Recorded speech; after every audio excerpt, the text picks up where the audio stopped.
Welcome to our channel. Today we how to authorize Wave to categorize online sales revenue. Easy tutorial step by step clearly.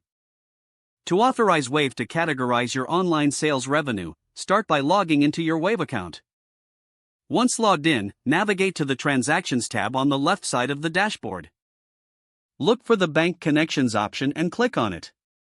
If you haven't connected your bank or payment processor yet, select Connect a Bank. Choose the bank or payment processor you use for your Follow the prompts to securely log into your bank or payment processor account. After successfully logging in, Wave will sync your transactions. Next, return to the Transactions tab. Locate the specific transactions related to your online sales. Select one of the transactions and click on it to view the details. On the right side, you will see the category drop-down menu. Click on the menu and select or search for the appropriate revenue category. If you want to create a new category, select Add Category from the list. After choosing or creating a category, click Save to apply. Repeat this process for other relevant transactions.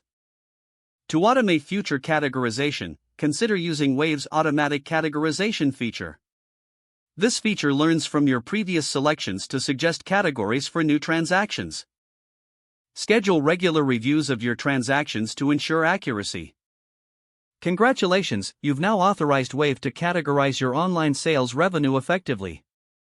If the page does not load, refresh the browser or try again in a private or incognito window. Make sure you are using the correct email address, then retype it carefully to avoid small typos. If your password is not accepted, use the reset option and create a new strong password you can remember.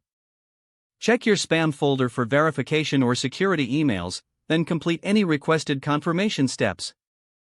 Enable two-factor authentication if available to improve account security and reduce unauthorized access risk.